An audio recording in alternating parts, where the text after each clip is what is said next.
ప్రచారంలో భాగంగా మునుగోడు నియోజకవర్గంలో నాంపల్లిలో కాంగ్రెస్ పార్టీ రోడ్ షోలో పాల్గొన్నారు. భువనగిరి పార్లమెంట్ ఎన్నికల ఇన్ఛార్జ్ కోమటిరెడ్డి రాజగోపాలరెడ్డి, భువనగిరి ఎంపీ అభ్యర్థి చామల కిరణ్ కుమార్ రెడ్డి పాల్గొన్నారు.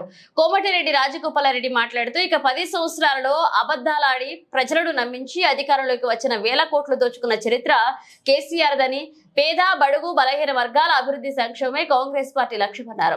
తెలంగాణ ప్రజలు గమనించి తెలంగాణ ఇచ్చిన సోనియా గాంధీని గెలిపించుకుని కాంగ్రెస్ పార్టీని అధికారంలోకి తీసుకొచ్చారు. ఇక నియోజకవర్గాల పునర్విభజనలో భాగంగా నాంపల్లె మండల కేంద్రాన్ని చేస్తాం. ముఖ్యమంత్రి రేవంత్ రెడ్డి సారథ్యంలో ఈ ప్రాంతాన్ని సస్యశ్యామలం చేస్తామని మీకు మాటిస్తున్నా. కాంగ్రెస్ పార్టీలో గత 20 సంవత్సరాలుగా పార్టీ కోసం కష్టపడి ఎన్నో సేవలు అందించిన యువకుడు మన తమ్ముడు చామల కిరణ్ కుమార్ రెడ్డిని భారీ మెజార్టీతో గెలిపించాలని కోరుతున్నానన్నారు. ఇక ఎంపీ అభ్యర్థి చామల కిరణ్ కుమార్ మాట్లాడుతూ, ఆశీర్వదించి వారి మెజార్టీతో గెలిపించి నన్ను పార్లమెంటుకు పంపించాలని కోరుతున్నారు. ముఖ్యమంత్రి దృష్టికి తీసుకువెళ్లి ఈ మునుగోడు నియోజకవర్గ అభివృద్ధి చేస్తారని నెల 13న జరిగే ఎన్నికల్లో మీరందరూ తప్పకుండా ఓటు హక్కు వినియోగించుకుని కాంగ్రెస్ ప్రభుత్వాన్ని గెలిపించుకోవాల్సిన అవసరం ఎంతైనా ఉందని, ఒకసారి అవకాశం ఉండి యువకుడిని విద్యావంతుడిని అభివృద్ధిని చేసి చూపిస్తా అన్నారు.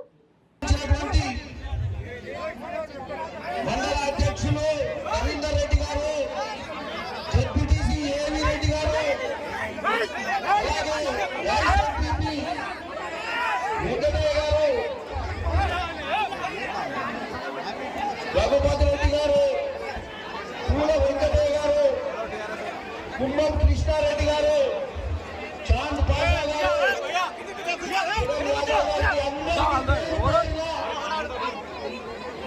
వెంకటయ్య గౌడ్ గారికి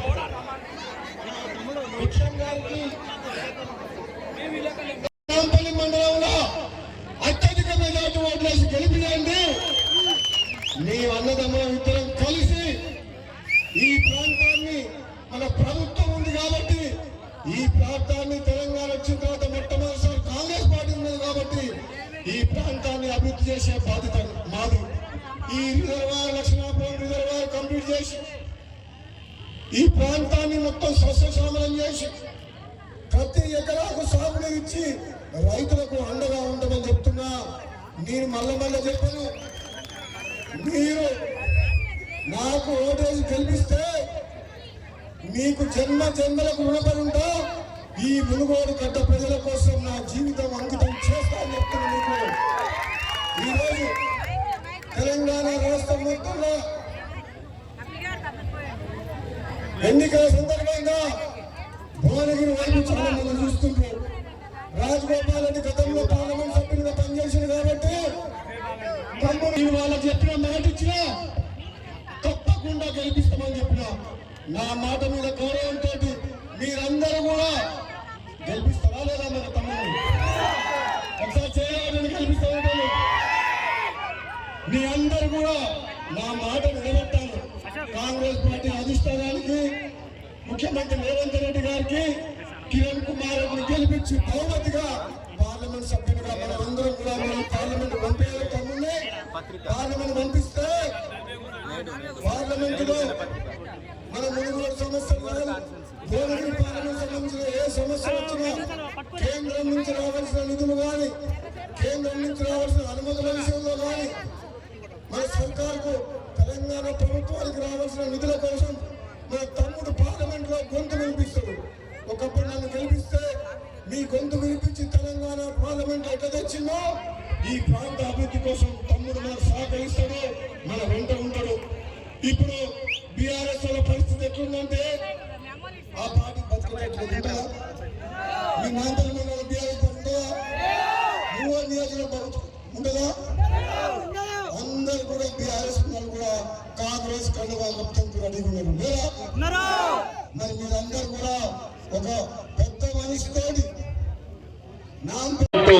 చామల కిరణ్ రెడ్డి గారు కాంగ్రెస్ పార్టీ బలోపేతానికి కష్టించి పనిచేస్తా ఉన్నాడు. మీ అందరికి అందుబాటులో ఉంటూ సేవ చేస్తా వచ్చినాడు. ఇవాళ కాంగ్రెస్ పార్టీ అత్యధిక స్థానాలు గెలవాల్సిన అవసరం. తల్లి సోనియమ్మ తెలంగాణ ఇవ్వడమే కాకుండా 6 గ్యారంటీ స్కీములతోటి మహిళలని, విద్యార్థులని, రైతులని, సామాజిక న్యాయం ఉండాలని కూడా రాహుల్ గాంధీ గారు 5 గ్యారంటీలు, 5 న్యాయాలు, 100 గ్యారంటీలతోటి ఇవాళ మనకి ఎస్పెషల్లీ బడుగు బలైన వర్గాలకి, ఎస్సీ ఎస్టీ మైనార్టీ వర్గాలకి అటు రాహుల్ గాంధీ గారు పోరాటం చేస్తా ఉంటే రాష్ట్ర ముఖ్యమంత్రి రేవంత్ రెడ్డి గారు ఏ విధంగా బీజేపీ పార్టీ కుట్రపూరితంగా రేపు రాజ్యాంగాన్ని రద్దు చేసి రిజర్వేషన్స్ రద్దు చేయాలని చూస్తున్నది. అందుకే తెలంగాణలో అత్యధిక స్థానాలు కాంగ్రెస్ పార్టీ గెలవాలి. భువనగిరి నియోజకవర్గం మరొకసారి కాంగ్రెస్ పార్టీ అభ్యర్థిని గెలిపించాలని మళ్ళీ వస్తాను. ఇవాళ ప్రత్యేకంగా కుటుంబ సభ్యులకి, కుల సభ్యులకి, కాంగ్రెస్ పార్టీ సభ్యులకి, బడుగు బలహీన వర్గాలకి ప్రతి ఒక్కరు కూడా చేతులెత్తి వేసి వేడుకుంటా ఉన్నాను. కాంగ్రెస్ పార్టీ గెలవాలి. ఇక్కడ తెలంగాణలో రేవంత్ రెడ్డి గారి నాయకత్వాన్ని ఉన్న ప్రభుత్వం పటిష్టంగా పనిచేస్తూ ప్రతి ఒక్కరికి కూడా అగ్రవర్ణాల పేదలకి, ఎస్సీ ఎస్టీ బీసీ మైనార్టీ కులాలకి అటు దేశ